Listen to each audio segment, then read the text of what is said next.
बिस्मिल्लाहिर्रहमानिर्रहीम, अस्सलाम वालेकुम। मैं शहीद Rizvi, faculty member department of entrepreneurship innovation, आपको इस्लामिक यूनिवर्सिटी भोपाल के ऑफिशियल पेज से खुशामदीद कहता हूँ। हमने जैसे कि कल बताया था कि हमने एक सीरीज शुरू की है, सीरीज ऑफ लाइव सेशंस, जिसको हमने नाम दी है आईयूबी एडमिशन आर के नाम पर। और इसमें हम डेली बेसिस पे कोशिश कर रहे हैं कि हमारी यूनिवर्सिटी के वो रिप्रेजेंटेटिव्स जो कि आपको किसी भी हवाले से फैसिलिटेट कर सकते हैं, आपको इन्फॉर्मेशन दे सकते हैं, हम उनको ऑन बोर्ड लेके आए, उनके साथ लाइव सेशन करें और आपको गाइड कर सकें आपके कैरियर के हवाले से या यूनिवर्सिटी के हवाले से। तो आज के सेशन में हमारे साथ मौजूद हैं शहजाद रफीक साहब, जो कि डिप्टी डायरेक्टर हैं आईटी के। इस वक्त जो हमारा एकेड डिपार्टमेंट है एकेडमिक्स का, उसमें ये डिपार्टमेंट ऑफ आईटी को प्रेजेंट कर रहे हैं। शहजाद भाई, अस्सलाम वालेकुम, कैसे हैं आप? खैरियत से वालेकुम हैं? अस्सलाम सर। अल्हम्दुलिल्लाह बिल्कुल ठीक है, आप सुनाइए जी कैसे हैं? मैं खैरियत से सर, आपको बहुत शुक्रिया कि आपने टाइम दिया। और हम इस वक्त लाइव हैं आईयूबी के ऑफिशियल पेज पे। जी, जी। और जैसे कि मैं बता चुका हूँ कि इस वक्त में बहुत सारी ऑडियंस इस वक्त लाइव देख रही होगी और उनके माइंड में जो क्यूरीज हैं रिगार्डिंग एडमिशन, आज हम उस हवाले से बात करेंगे। तो सबसे ज़रूर, पहले मैं ज़रूर। चाहूंगा कि थोड़ा सा आप अपना तारुफ करवा दें कि आप इस यूनिवर्सिटी में कब से सर्च कर रहे हैं और इस वक्त आपकी क्या पोजीशन है और क्या ड्यूटीज है आपके पास। जी। अ, मैं जी 2006 से जो है वो यूनिवर्सिटी के अंदर हूँ, एज़ ए रेगुलर मेंबर काम कर रहा हूँ और हम लोगों ने 2020 के अंदर जो है वो स्टार्ट किया था ऑनलाइन प्रॉपर हमारा जो टास्क था, एडमिशन के हवाले से या स्टूडेंट्स का कोई भी टास्क है मतलब उनसे रिलेवेंट जितनी भी चीज़ें हैं वो सब हमने आईटी बेस की हैं, कि स्टूडेंट को एक ही जगह पे तमाम की तमाम सर्विसेज जो है वो उनको अवेलेबल हों। जैसे एडमिशन हमारा है, वो आपके पास कह लें कि एक ही फ़ोरम पे आपको तमाम चीज़ें अवेलेबल हैं। बट इस मरतबा हमने वैसे उसमें एडिशन की है कि हमने अपने डिपार्टमेंट्स को भी ऑन बोर्ड ले लिया है। आप चाहें तो एडमिशन सेल में भी जा सकते हैं, आप चाहें तो जो है वो हमारे डिपार्टमेंट्स को विज़िट करके वहाँ पे भी एडमिशन के लिए आप लोग जो है वो अपना प्रोसीजर जो है वो कंप्लीट कर सकते हैं। मैं जितने भी हमारे स्टूडेंट्स से के एकेडमिक्स से रेलेवेंट टास्क हैं, आईटी बेस्ड, उनको डील करता हूँ। जैसे उनका कह लें कि रोल नंबर्स के इश्यूज़ हैं, उसकी क्लियरेंस के इश्यूज़ हैं, उसके सब्जेक्ट के इश्यूज़ हैं और उनकी टाइम टेबलिंग है, उनकी डेट शीट है। ये तमाम टास्क हम लोग जो है वो आईटी के थ्रू परफ़ॉर्म करते हैं। तो उस जरूर। इन तमाम चीज़ों को मैं डील करता हूँ। मेरे साथ मेरी एक अच्छी टीम है बड़ी, जो इन तमाम मैटर्स में मेरे जो है वो हेल्प आउट करती है। तो बहुत शुक्रिया सर। मैं आपसे चाहूंगा, क्योंकि आज का सेशन हम चाह रहे थे कि क्योंकि आप टेक्निकल एंड देख रहे हैं यूनिवर्सिटी का, जी, जी। डायरेक्टर ऑफ आईटी को भी रिप्रेजेंट कर रहे हैं आप। तो हमारे यहाँ माशाल्लाह IUB is one of among university जो आईटी के थ्रू आप ऑनलाइन अप्लाई कर सकते हैं। हाँ तो जी। जो ऑनलाइन अप्लाई करते हैं, तो बहुत से बच्चे जो इंटर के बाद आ रहे होते हैं, वो इतने यूज टू नहीं होते, उनको जी, आईटी से ज्यादा लिंक नहीं होता। तो मैं चाहूंगा जी। कि अगर आप स्टेप बाय स्टेप गाइड कर दें कि अगर कोई बच्चा जो है वो फर्स्ट टाइम अप्लाई कर रहा है यूनिवर्सिटी के अंदर किसी भी एडमिशन में, चाहे वो बीएस में है चाहे वो मास्टर में है, तो उसको कौन कौन से स्टेप्स फॉलो करने चाहिए। हाँ, मैं बता देता हूँ जी, डिटेल से इसको हम लोग जो है वो यहाँ पे शेयर कर लेते हैं। एक्चुअली स्टूडेंट्स हमारे ना सबसे पहले तो मैं उनसे ये कहना चाहूँगा, रिक्वेस्ट करूँगा तमाम हमारे जो एप्लीकेंट्स हैं या हमारे आने वाले स्टूडेंट्स हैं, कि वो फ़ोटोशॉप्स को जो है ना वो अवॉइड करें। खुद से सारे काम जो है वो परफ़ॉर्म करने की कोशिश करें। हमारे बच्चे क्या करते हैं कि वो फ़ोटोशॉप्स पे चले जाते हैं, फ़ोटोस्टेट वालों के पास, उनसे जाके अप्लाई करवाते हैं, तो वो वहाँ पे बड़ी जल्दी में कर रहे होते हैं अपना टास्क कंप्लीट, तो उसमें अक्सर जो है ना वो उनके एरर्स आ जाते हैं। वो खुद अपना बड़ा ईज़ी स्टेप्स हैं हमारे इसमें कि वो अप्लाई कर सकते हैं। वैसे हमारा जो है वो एक वेबसाइट है हमारी यूनिवर्सिटी की ही, डिजिटल साउथ पाकिस्तान के नाम से, पंजाब के नाम से, डिजिटल साउथ पंजाब के नाम से। वहाँ पे हमने सारी वीडियोज़ रखी हुई हैं कि किसी भी स्टूडेंट ने अप्लाई कैसे करना है, चालान को कैसे पे करना है, उसके बाद उसने बाकी टास्क किस तरह से परफ़ॉर्म करें, हर तरह की वीडियोज़ हमने वहाँ पे जो है वो बना कर रखी हुई है। तो वहाँ से भी वो देख के जो है वो गाइडलाइन ले सकते हैं। वैसे मैं बताता हूँ कि कोई भी आपके पास फर्स्ट टाइम जब आपने अप्लाई करना होता है, तो उसके लिए हमारी एक वेबसाइट है जो आपके यहाँ पे चल भी रही है टिकर में, कि eportal.iub.edu.pk। तो यहाँ पे उन्होंने सबसे पहले अपना अकाउंट क्रिएट करना होता है। उस अकाउंट को क्रिएट करना होता है उन्होंने अपने सीएनआईसी के थ्रू। तो जब वो अपने सीएनआईसी के थ्रू वो अकाउंट क्रिएट कर लेते हैं, उसमें अपने क्रेडेंशियल्स ऐड कर लेते हैं, तो वहाँ से फिर वो किसी भी कह लें कि उसमें लाइन में या किसी भी डिपार्टमेंट में अप्लाई करने के लिए वहाँ जाके प्रोग्राम्स को चूज़ कर सकते हैं। उसमें चूज़ करने का क्या तरीका है जी हमारे पास, कि कुछ प्रोग्राम्स हमारे ऐसे हैं जिसमें टेस्ट जो है वो मैंडेटरी है, और कुछ प्रोग्राम्स हमारे पास ऐसे हैं जहाँ पे टेस्ट हम लोगों ने नहीं रखा हुआ। मोस्टली हमारे साइंस के जो सब्जेक्ट्स हैं, या आपके पास कह लें जो प्रोफेशनल डिग्रीज़ हैं, जैसे कंप्यूटर साइंस है, मैनेजमेंट साइंसेज़ है, इंजीनियरिंग है, यहाँ पे जो है वो टेस्ट लाज़मी होता है। और जो हमारे सोशल साइंसेज़ के सब्जेक्ट्स हैं, जैसे इंग्लिश है, उर्दू है, या आपके पास कह लें जियोग्राफ़ी है, इन सब में जो है वो हमें टेस्ट मैंडेटरी नहीं है, बिना टेस्ट के भी हो सकता है वो। तो हम लोगों ने स्टूडेंट्स की फैसिलिटी के लिए ये भी किया हुआ है कि अगर स्टूडेंट्स ने टेस्ट नहीं दिया हुआ, वो जस्ट सिर्फ अप्लाई कर लें टेस्ट के लिए, और वहाँ पे ऑप्शन होती है उसी में, जब वो अप्लाई कर रहे होते हैं रिजल्ट अवेटिंग की, उसको टिक कर देंगे जब वो, तो फिर वो किसी भी प्रोग्राम के लिए एलिजिबल हो जाते हैं, चाहे वो साइंस के सब्जेक्ट्स हैं, चाहे वो आर्ट्स के सब्जेक्ट्स हैं। उसमें ये होगा कि आपके पास एक, आप लोगों ने रोल नंबर दे देना अपना, बेशक आप सीएनआईसी लिख दें वहाँ पे या कुछ भी लिख दें, तो रिजल्ट अवेटिंग जैसे ही करेंगे, आप लोग जो है वो एलिजिबल हो जाएँगे साइंस सब्जेक्ट्स में भी अप्लाई करने के लिए। मोस्टली क्या होता है, स्टूडेंट जब खुद अप्लाई कर रहा होता है, तो वो उस कहने के प्रोसेस को जो है वो ओवरलुक कर देता है। वो टेस्ट के रिज़ल्ट्स जो है वो उसमें ऐड करने की कोशिश करते हैं, वो नहीं आता तो फिर आगे उसको बहुत सारे प्रोग्राम्स जो है वो नज़र नहीं आ रहे होते। तो उसमें आप लोगों ने बस सिर्फ ये ध्यान रखना है कि रिज़ल्ट अवेटिंग कर लें, या अगर आपके पास रिज़ल्ट है टेस्ट का, तो वो उसमें ऐड कर लें। अगर आप हमारी यूनिवर्सिटी के थ्रू ऑलरेडी जो है वो दे चुके हैं टेस्ट, तो उसके मार्क्स ऑटोमैटिकली हमारा सिस्टम जो है वो उसमें ऐड कर देता है। फिर भी उनको प्रोग्राम सारे के सारे जो है वो नज़र आ जाते हैं। फिर जब वो पहुँच जाते हैं हमारे पास, कह लें कि तमाम अपना डॉक्यूमेंट्स उसमें ऐड करने के बाद, उनका रिज़ल्ट जो है वो मैट्रिक का, एफए का, बीए का, ये तमाम ऐड करने के बाद जब वो चौथे स्टेप पे पहुँचते हैं अप्लाई प्रोग्राम्स में, तो वहाँ से वो प्रोग्राम चूज़ करने के बाद जो है वो, वहाँ से चालान जो है वो डाउनलोड कर लेते हैं अपना। फिर उसको पे करने के बाद उसको कोशिश करें कि ऐप के थ्रू पे कर लें, और या आप लोग जो है वो जैज़ कैश के थ्रू पे कर लें, उसी वक़्त आपका जो चालान होगा वो वेरीफ़ाई हो जाएगा। सम टाइम ऐसा होता है कि हम किसी बैंक में पे कर देते हैं, या किसी कह लें कि कनेक्ट वाले को देते हैं, तो वो कनेक्ट वाला नेक्स्ट डे जो है वो पे करता है। उसकी वजह हुँ, से भी स्टूडेंट को जो है वो इश्यू आते हैं कि वहाँ पे उसका चालान वेरीफ़ाई नहीं हुआ होता, वो आगे जा ही नहीं सकता। तो हुँ, जो भी आपकी प्रोसेसिंग फ़ी का चालान है, उसको कोशिश करेंगे आप जैज़ कैश के थ्रू पे कर दें, या आपके पास कोई अकाउंट है एचबीएल का, तो वहाँ से आप उसको जो है वो उसकी जो ऐप है, मोबाइल ऐप है, उसके थ्रू भी पे करके फ़ौरी तौर पे अपना चालान जो है वो वेरीफ़ाई कर सकते हैं। फिर आप आगे प्रोसेस में या उस आने वाली मेरिट लिस्ट में जो है वो शामिल हो जाते हैं। बेहतर हो गया। अच्छा सर, मैं चाह भी अगर आपसे कुछ चीज़ें मैं क्लियर करना चाहूँ, उसको रिपीट करना चाहूँ, तो आपने ये फरमाया कि पहला स्टेप ये है कि जो भी एप्लीकेंट है, वो कोशिश करे कि वो पहली बात है खुद अप्लाई करे। हाँ जी, वो बिल्कुल। किसी और का सहारा ना लें, जब वो खुद अप्लाई करेगा तो वो तमाम स्टेप्स को देखेगा कि हाँ, कौन-कौन सी चीज़ों की रिक्वायरमेंट माँगी हुई है और वो सही डेटा एंटर करेगा जो कि रिक्वायर्ड है। जब जी, कोई बिल्कुल। फुल स्टेट वाला या कोई और बंदा कर रहा होता है, तो वो बहुत सी हाँ चीज़ें जी, स्किप कर देता है। तो बिल्कुल जिससे ऐसे ही। वो अप्लाई हो जाता है लेकिन वो इनकम्प्लीट रहता है।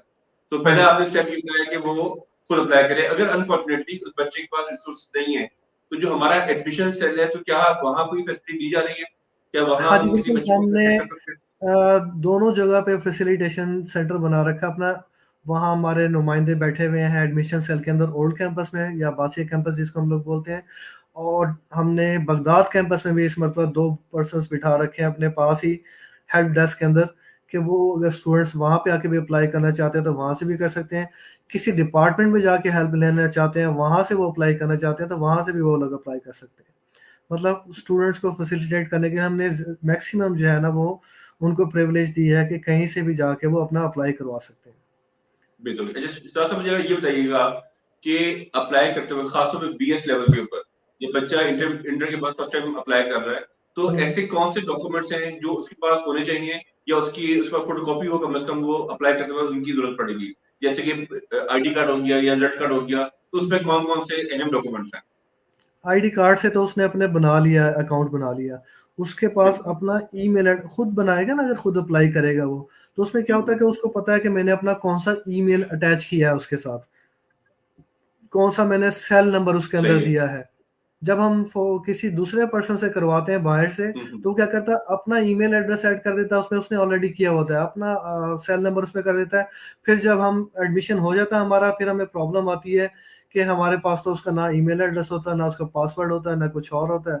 तो हमें पहले ही स्टेप पे जो है वो इश्यूज़ स्टार्ट हो जाते हैं। तो अगर हम खुद अप्लाई करते हैं तो उसमें क्या होता है, हमने अपना ईमेल खुद से डाला हुआ होता है, अपना सेल नंबर खुद से ऐड किया हुआ होता है, पासवर्ड भी हमें पता होता है, तो हमें बड़ी आसानी रहती है अगले फर्दर तमाम प्रोसेसेस के लिए।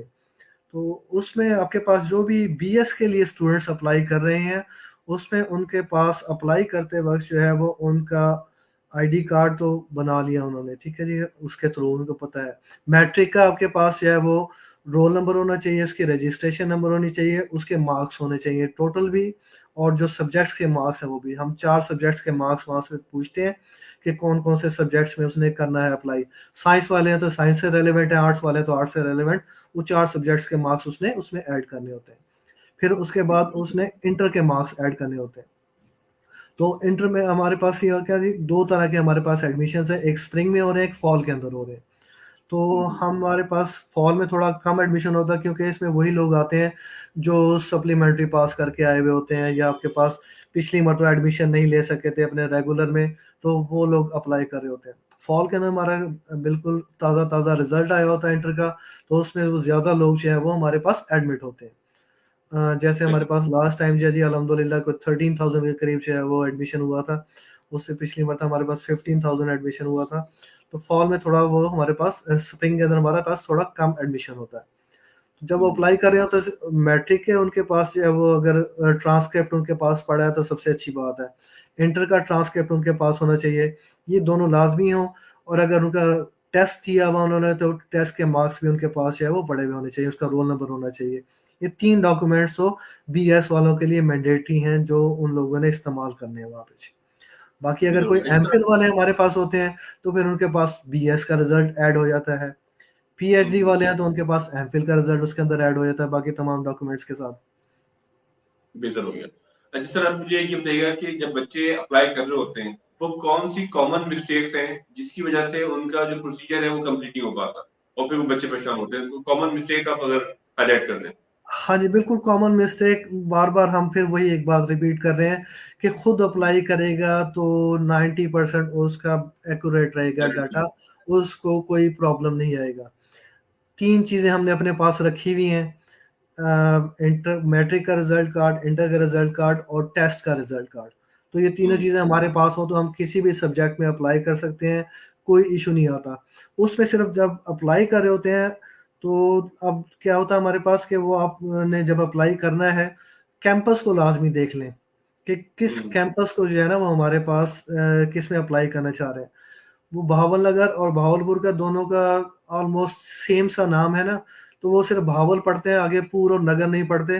तो वो सम टाइम बच्चे जो हैं वो भावलनगर में अप्लाई कर लेते हैं, फिर बाद में उनको ख़्याल आता है कि हमने तो गलत जगह पे अप्लाई कर लिया, और उसके पैसे हुँ, भी वो पे कर चुके होते हैं। तो कैंपस जो है ना वो लाज़मी देख लें, ऊपर से जब चूज़ कर रहे हो कि कौन-सा कैंपस उन लोगों ने चूज़ किया है।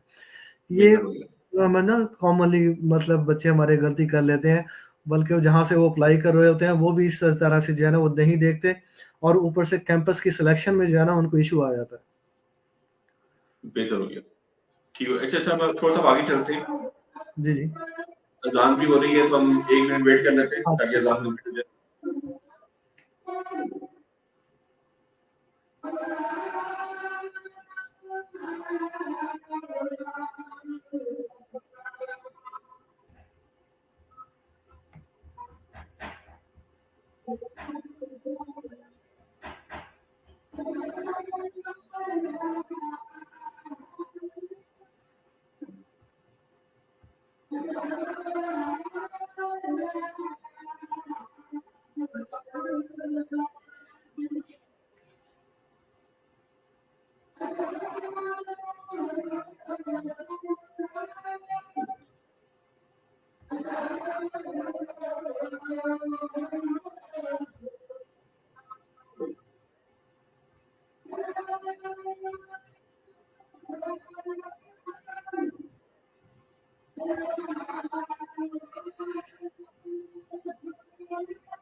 तो हम थोड़ा-सा आगे कंटिन्यू करते हैं, हमने प्रोसीजर सारा समझ लिया।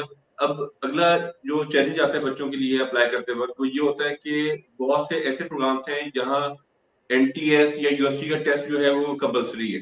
हुँ, हुँ। तो आप थोड़ा-सा ये डिफरेंशिएट कर दें कि कौन से ऐसे प्रोग्राम्स हैं जहाँ उनको टेस्ट देना पड़ेगा और कौन से ऐसे प्रोग्राम्स हैं जहाँ टेस्ट जो है वो एग्ज़ाम्प्ट है? हमारे पास जितने भी आर्ट्स से रेलेवेंट सब्जेक्ट्स हैं ना, इंग्लिश है, उर्दू है, इस्लामिक स्टडी और इसके अलावा जियोग्राफ़ी है और लैंग्वेजेज़ वाले सब्जेक्ट्स हैं जिनको कह लें हम लोग, वहाँ पे हमारा टेस्ट जो है वो एग्ज़ेम्प्टेड है। और जो हमारे पास साइंस सब्जेक्ट्स हैं जैसे फ़िज़िक्स है, केमिस्ट्री है, मैथ है, कंप्यूटर साइंस है, मैनेजमेंट साइंसेज़ है, इंजीनियरिंग है, यहाँ पे हमारा टेस्ट जो है वो मैंडेटरी है।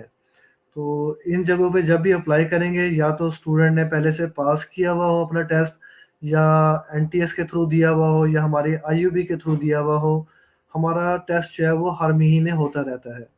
और उसमें जब हम लोग अप्लाई करवा रहे होते हैं स्टूडेंट से एडमिशन के दिनों में, तो हम उसको वीकली बेसिस पे ले जाते हैं कि वीकली हमारा फिर जो है वो टेस्ट हो रहा होता है। स्टूडेंट्स कभी भी अप्लाई करके किसी भी बैच के अंदर जो है वो शामिल हो सकते हैं।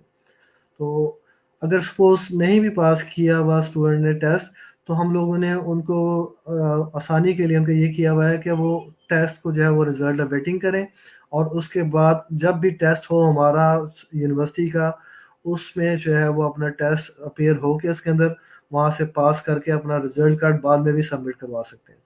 तो उसके लिए हम लोग 6 महीने देते हैं उन लोगों को कि टेस्ट के बिना जो है वो अपना एडमिशन ले लें और विदिन 6 मंथ उन लोगों ने जो है वो अपना टेस्ट पास करना होता है। तो उसके बेहतर हो बगैर गया। भी जो है वो अच्छा, उसमें अगली ऐड हो क्वेरी इसी से थोड़ा-सा ठीक। अगली क्वेरी थोड़ी इसी से रिलेटेड है, जो अक्सर बच्चे यहाँ कमेंट्स भी कर रहे हैं कि कुछ प्रोग्राम ऐसे हैं कि उनका एलिजिबिलिटी क्राइटेरिया चेंज है। जैसे अभी हमने टेस्ट की बात की, इसी तरीके से परसेंटेज की बात होती है। कुछ जगहों पे शायद 45% से कम बच्चे वाले भी अलाउ हैं, कहीं 45% होना लाज़मी है, कहीं 60% होना लाज़मी है। तो अगर आप जी, जी, इसको जी। कैटेगराइज़ कर दें मेजरली कि कौन से ऐसे प्रोग्राम्स हैं जहाँ 45% से कम नंबर पे भी दाखिला हो सकता है या किस पे ज़्यादा होगा और किस पे 60 प्लस चाहिए परसेंटेज, वो थोड़ा-सा हमसे शेयर कर लें। हमारे ना 8 ऐसे प्रोग्राम्स हैं जहाँ पे हमने थर्ड डिविज़नर्स को अलाउ किया हुआ है कि वो वहाँ पे एडमिशन ले सकते हैं। बाकी में तो किसी में नहीं है, सिर्फ़ हमारे पास 3 प्रोग्राम्स ऐसे हैं जहाँ पे हम सॉरी 8 प्रोग्राम ऐसे हैं जहाँ पे हमने जैसे हिस्ट्री है, सोशियोलॉजी है, स्टैटिस्टिक्स है, पाकिस्तान स्टडीज़ है, एंटरप्रेन्योर है, टूरिज़्म है, पर्शियन है, सराइकी है। ये हमारे 8 प्रोग्राम्स हैं, जहाँ पे अगर कोई 33% वाला है, तो उसको हम लोग वहाँ पे कंसीडर कर लेते हैं, वो एडमिशन ले सकते हैं। बेहतर हो गया, कंप्यूटर साइंस हमारे पास है, उसमें मिनिमम एलिजिबिलिटी क्राइटेरिया हमारा 50% है, वो कभी भी कम नहीं हुआ। ठीक हो ठीक गया। है? और उसके और बाद इस हमारे तरह पास मैनेजमेंट साइंसेज़ है या हमारे पास मैथमेटिक्स है या केमिस्ट्री है, यहाँ पे हमारा क्राइटेरिया 45% है मिनिमम जी, बेहतर हो गया। ठीक है? बायोटेक्नोलॉजी हो गया, बायोकेमिस्ट्री हो गया, यहाँ पे 45% है। और जो हमारे फाइन आर्ट्स हैं या हमारे पास कह लें कि इंग्लिश के हैं, वहाँ पे हमने 40% तक के लोगों को भी परमिशन दी हुई है कि वो लोग एडमिशन उसके अंदर जो है वो ले सकते हैं। बेहतर हो कैटेगराइज़ किया हुआ हमने, इसमें एक और हम लोगों ने जो है वो इस मर्तबा स्टूडेंट्स को प्रिविलेज दी है कि कुछ ऐसे प्रोग्राम्स भी हैं जहाँ पे हम लोग 25% तक उनको रिबेट दे रहे हैं फ़ीस के अंदर। सही। कि हाँ जी, एक वो वेबसाइट पे आपको मिल जाएगा हमारे, वहाँ पे हम जी, लोगों ने जी। जो है वो उनको कह रखा है कि जितना भी है वो आपके पास एडमिशन लेना चाहते हैं तो उनकी ट्यूशन फ़ी जो है वो हम लोग 25% तक जो है वो उसमें वेव ऑफ कर देते हैं और वहाँ पे वो एडमिशन ले सकते हैं। जितनी महँगाई हो गई है तो उसके लिहाज़ से हम लोगों ने मैक्सिमम स्टूडेंट्स को जो है वो अकोमोडेट करने की कोशिश की है। बेहतर हो गया, बेहतर हो गया। अच्छा, सर कुछ प्रोग्राम मेरे ख़्याल से ऐसे भी हैं जहाँ मिनिमम 60% या इससे भी ज़्यादा है। जैसे मेरे ख़्याल से इंजीनियरिंग की अगर बात करें हम हाँ या जी, बिल्कुल कॉमर्स की बात करें। इंजीनियरिंग फर्स्ट डिवीज़न है, वहाँ पे हमारे पास जो है वो 60% से कम एलिजिबिलिटी क्राइटेरिया नहीं है जी। बेहतर हो गया। तो ये थोड़ी-सी हमने क्लैरिटी कर दी कि कहाँ-कहाँ टेस्ट अलाउ है और कहाँ-कहाँ आपकी परसेंटेज अलाउ है। ये भी बड़ा जी, अच्छा जी। हो गया। अच्छा, कुछ अब क्वेरीज़ आ रही है हमारे सामने, मैं आपके सामने वो प्रेज़ेंट कर देता हूँ। जैसे ये इकरा आतिफ़ हैं, ये पूछना चाह रही हैं कि मुझे काइंडली गाइड करें कि ऐसे बच्चे जो बैचलर प्रोग्राम में हैं और उनका 1 महीना रह गया, मतलब जैसे अभी कुछ लोगों की डिग्री खत्म होने वाली है, इस 15 दिन के बाद उनका रिज़ल्ट आ जाएगा भैया, 1 मंथ के बाद रिज़ल्ट आएगा। तो क्या वो एलिजिबल हैं? क्या वो हाँ जी, एमबीए प्रोग्राम बिल्कुल। के लिए या मास्टर प्रोग्राम के लिए अप्लाई कर सकते हैं? हमने ये किया है कि जो हमारी यूनिवर्सिटी के स्टूडेंट्स हैं, उनको तो कर दिया है कि वो अपना एक प्रोविज़नल सर्टिफ़िकेट लें अपने डिपार्टमेंट से और वो अप्लाई कर सकते हैं एमफ़िल या एमएस के लिए। और अगर किसी दूसरी यूनिवर्सिटी से आते हैं और किसी यूनिवर्सिटी से स्टूडेंट्स आ रहे हैं और उनका रिज़ल्ट लेट है, तो वो भी अपना प्रोविज़नल सर्टिफ़िकेट जो है वो हमारे पास डीएमसी सबमिट करवा सकते हैं। जैसे हम लोग दे देते हैं तमाम अपने स्टूडेंट्स को कि उस पे प्रोविज़नल लिखा हुआ होता है कि हमारे पास एक्सपेक्टेड इतनी जो है वो उसकी सीजीपी आ जाएगी। ऐसे ही बाकी यूनिवर्सिटीज़ भी जो है वो प्रोविज़नल उनको रिज़ल्ट कार्ड दे देती हैं। तो वो बच्चे अगर अपना रिज़ल्ट कार्ड ले आते हैं, तो उनको हम लोग जो है वो ऑफ़र कर देंगे कि वो एमएस के अंदर एडमिशन ले सकते हैं हमारे पास। बेहतर हो गया। इसी तरह एक और सवाल है, ये मेहरान सियाल हैं, वो पूछ रहे हैं कि अगर हमने पीएचडी में एडमिशन लिया हो, इनका स्पेसिफिक मैथमेटिक्स के हवाले से, तो उसका प्रोसीजर क्या होगा? पीएचडी हाँ जी। क्या वेरी डिफरेंट या is similar to BS and नहीं, नहीं, गेट बहुत व्हाटएवर? डिफरेंट है जी पीएचडी का हमारा एडमिशन से। ये तो बीएस और एमफिल के लिए था ना। पीएचडी में जी हमारे सारा साल एडमिशन ओपन रहता है, कभी भी वो ऑफ नहीं होता। तो साल में कभी भी वो पीएचडी के एडमिशन के लिए अप्लाई कर सकते हैं। उसमें हमारे पास ये क्राइटेरिया है कि वो ई पोर्टल पे अपना उन्होंने अकाउंट बनाया, वहाँ से अप्लाई किया, तो उनके जो डिपार्टमेंट है, जिस डिपार्टमेंट में वो लोग अप्लाई करना चाह रहे हैं, वहाँ पे सुपरवाइज़र्स की लिस्ट आती है। तो ठीक है। उसमें से उन लोगों ने अपना सुपरवाइज़र जो है वो चूज़ करना होता है। जैसे वो उसको चूज़ करके अप्लाई करते हैं, तो वो कंसेंट के लिए उन जो उन्होंने चूज़ किया था सुपरवाइज़र, उनके पास रिक्वेस्ट चली जाती है। अगर उनके पास स्लॉट होती है स्टूडेंट को एक्सेप्ट करने की, एचईसी ने क्राइटेरिया बना रखा है कि 5 से ज़्यादा स्टूडेंट्स नहीं ले सकते एक हमारे पास जो पीएचडी करवाते हैं डॉक्टर्स हमारे। तो हुँ, अगर हुँ। उनके पास स्लॉट होती है, तो उसकी वो कंसेंट को जो है वो एक्सेप्ट कर लेते हैं। जैसे ही वो एक्सेप्ट करते हैं, तो स्टूडेंट के पास जो है वो कह लें कि ग्रीन हो जाती है उसकी लाइट और वो चालान जो है वो जनरेट कर सकता है अपना पे करने के लिए। उनका चालान ही उसी वक़्त तक जनरेट नहीं होता फ़ी का, जब तक वो उनका सुपरवाइज़र उनको कंसेंट नहीं देता कि मेरे पास स्लॉट है, आप मेरे साथ पीएचडी कर सकते हैं। चाहे वो मैथमेटिक्स है, चाहे वो इंग्लिश है, चाहे वो आपके पास कह लें कि किसी भी सब्जेक्ट्स के अंदर वो पीएचडी करना चाह रहे हैं। टोटली डिपेंडेंट करता है वो जी हमारे सुपरवाइज़र के ऊपर। हुँ। मैं अपने इन जो लोग क्यूरी कर रहे हैं पीएचडी के हवाले से मैं उनको इन्फॉर्म करता चलूँ कि हम अगले 1-2 दिन में जो हमारे जो पीएचडी एडमिशन्स को देखते हैं, हमारे पास सेशन होगा, तो वहाँ आपको दोबारा से पीएचडी के हवाले से प्रॉपर जो प्रोसीजर है, वो गाइड कर दिया जाएगा। तो कुछ क्वेश्चन आगे लेके चलते हैं, कुछ क्वेश्चन और आए हुए थे हमारे पास। एक क्वेश्चन ये है कि जब मेरिट लिस्ट लगती है, तो मेरिट लिस्ट लगने के बाद बच्चों को कौन से डॉक्यूमेंट प्रोड्यूस करना पड़ते हैं, ताकि वो अपना एडमिशन सिक्योर कर सकें? सेम वही वाले जो उसने अप्लाई करते वक़्त वहाँ पे अपने पास रखे हुए थे अप्लाई करने के लिए, वही ओरिजिनल डॉक्यूमेंट्स उसने साथ लेकर आने होते हैं। 2 तरह का मेरिट बनता है हमारे पास, एक ओपन मेरिट होता है और एक हमारे पास जो है वो कोटे का मेरिट होता है। ओपन मेरिट होता है जी हमारे पास पूरे पाकिस्तान से सारे लोग जो अप्लाई करते हैं, उनके लिए वो ओपन हमारे पास जो है वो मेरिट लिस्ट बनती है। 50% हमने रखा हुआ है ओपन मेरिट और 50% बहावलपुर का कोटा मीन्स ऐसे स्टूडेंट्स जिनके पास बहावलपुर का डोमिसाइल है, वो बहावलपुर कोटे में कंसीडर भी हो सकते हैं। जब वो बच्चा अप्लाई करता है, तो वो क्या होता है जी जनरल अप्लाई कर रहा होता है। जैसे ही वो अपना डोमिसाइल उसमें ऐड करता है अप्लाई करते वक़्त, उसमें वो चूज़ करे अपने सिटी का डोमिसाइल। कॉमनली बच्चे क्या करते हैं सिर्फ़ बहावलपुर को चूज़ कर लेते हैं क्योंकि यूनिवर्सिटी बहावलपुर की है, तो वो समझते हैं कि बहावलपुर ही हमने चूज़ करना है। हालाँकि उनका जो रेज़िडेंट सिटी होता है वो कोई और होता है। फिर वो क्या होता है जी मिस्टेक हो जाती है उनकी, फिर उनको करेक्शन करवानी पड़ती है, फिर वो नेक्स्ट मेरिट लिस्ट में जाते हैं। तो जब भी वो बच्चे अप्लाई कर रहे हों, तो उसमें वो ध्यान रखें कि जिस सिटी के वो लोग हैं, वहीं का डोमिसाइल उसके अंदर चूज़ करें। उससे क्या होगा जी कि वो मेरिट लिस्ट में आने में उनको आसानी रहेगी। तो रहीमिया खां से लेके भावनगर तक हमारा क्या है, ये डिवीज़न बहावलपुर है। ये सब के सब जो है वो हमारे बहावलपुर कोटे के अंदर आते हैं। तो उस बिल्कुल, 50% कोटे में भी कंसीडर हो जाते हैं। अगर उनके मार्क्स ज़्यादा हैं, तो वो ओपन वाले मेरिट में भी कंसीडर हो जाते हैं। बिल्कुल। तो हमारे पास क्या होता है जी चलिए 2 तरह की सीट्स वहाँ पे अवेलेबल होती हैं। उसमें अगर वो मेरिट के अंदर बच्चे लाइक कर रहे हैं, तो वो वहाँ पे एलिजिबल है जी। बेहतर हो गया। तो एक और कमेंट आपके सामने स्क्रीन शो हो रहा होगा कि सिकंदर हैं उनकी क्यूरी ये है कि अक्सर जब वो ऑनलाइन फीस पे करते हैं या इवन कि बैंक में जाके वो फीस पे करते हैं, तो उसकी जो अपडेट है कि वो वेरीफाई हो गया अकाउंट या वेरीफाई हो गई फीस, वो शो नहीं हो रही थी, ये 4-6 दिन लग जाते, तो उसको कैसे सॉल्व करवाएं हाँ, अगर नहीं उनकी ऐसा फीस कहीं भी वेरीफाई नहीं नहीं हो है रही? कि नहीं ऐसा नहीं है जी। हमने ना क्या किया हुआ है, जो हमारा एडमिशन सेल है, वहाँ पे अकाउंट्स वाला बंदा बिठा रखा हम लोगों ने। तो जो भी बच्चा बैंक में भी पे करके आता है ना, तो वो जाके वहाँ पे उनसे राब्ता करे अकाउंट वाले काउंटर पे, वो उसी वक़्त आपका चालान देके उसको वेरीफ़ाई कर देते हैं। अगर आप आउट ऑफ सिटी हैं, तो कोशिश करें कि आप ऐप के थ्रू पे करें या कनेक्ट वाले से पे करें, आपके पास मैसेज आ गया, समझ लें आपका जो है वो चालान वेरीफ़ाई हो गया। क्या होता है कि पैसे हुँ, दे के हम लोग कनेक्ट वाले को आए थे, वो कहते हैं जी मैं शाम को करूँगा।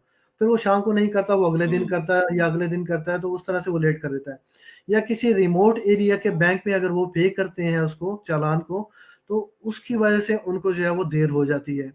तो उन लोगों से रिक्वेस्ट है जो रिमोट एरियाज़ के अंदर हैं कि वो कनेक्ट के थ्रू पे हुँ। करें या आप जैज़ कैश के थ्रू पे करें, ताकि उनको इसमें किसी किस्म की कोई प्रॉब्लम ना हो, इश्यू ना आए उनको। बाकी सिटीज़ के जी, अंदर तो जो है ज़रूर। वो आराम से तो मेरे वो ख्याल पे से कर आज का सकते हैं अपने पैसे। सेशन बिल्कुल, माशाल्लाह मैं कह रहा हूँ सर, सेशन को हम क्लोजिंग तक लेके जाते हैं। माशाल्लाह इट्स अ 30 मिनट सेशन, जो कि आपने बड़ी डिटेल में मेरे ख्याल से हर पॉइंट को बड़ा ब्रीफली एक्सप्लेन किया। और जो बच्चे अप्लाई करना चाह रहे हैं, अगर उनको प्रोसीजर का नहीं पता, तो वो इस वीडियो को देखने के बाद वो उन प्रोसेस को क्लियर कर सकता है। मजीद आपने बताया कि हमारी बहुत सारी वीडियो जो हैं वो यूट्यूब के ऊपर अवेलेबल हैं। अगर वो सिंपल सर्च कर लें कि हाउ टू अप्लाई इन आईयूबी या क्या प्रोसीजर्स होगी, तो उनको हाँ, बहुत सारे चैनल्स हैं, कुछ बच्चों ने बनाई हुई हैं, कुछ यूनिवर्सिटी ने बनाई हुई हैं, वो वीडियो उनको मिल जाएँगी, जो कि उनको हेल्प करेंगी ऑनलाइन अप्लाई करने के लिए भी। तो उसको ज़रूर करें। और हमें बहुत सारी बच्चों ने अपने क्वेश्चंस भी कमेंट्स किए, हमने उसको स्क्रीन पे शो भी किए, और इसी सिलसिले को इंशाल्लाह कंटिन्यू रखेंगे। अगले आने वाले दिनों में हमारे जो बाकी मेन स्ट्रीम के ऑफिसर्स हैं, हम उनके साथ भी सेशन करेंगे। डिफरेंट डिपार्टमेंट के जो चेयरमैन्स हैं, हेड्स हैं, इवन डीन्स को भी हम ऑनबोर्ड करेंगे और उनसे सेशन करेंगे, ताकि वो रूबरू आके बच्चों को ना सिर्फ सवालों के जवाब दें, बल्कि गाइड भी कर सकें। तो सेशन को सर हम क्लोजिंग तक लेके जाएँगे। मैं आपका अगेन शुक्रिया अदा करूँगा कि आपने ऑफ टाइम में, छुट्टी के बाद भी आप टाइम दे रहे हैं यूनिवर्सिटी को। और मैं देखता हूँ कि हमेशा आप इसी तरीके से लेट आवर तक यूनिवर्सिटी को टाइम देते हैं। तो आपकी एफर्ट हमेशा बड़ी ज़बरदस्त रही है, और मैं अगेन आपका शुक्रिया अदा कर रहा हूँ। अपने तमाम व्यूअर्स का शुक्रिया अदा कर रहा हूँ कि जिन्होंने हमें ज्वाइन किया। इंशाल्लाह कल दोबारा मिलेंगे किसी और गेस्ट के साथ। तब तक के जी। लिए खुदा हाफ़िज़, फ़ी अमानिल्लाह और शुक्रिया।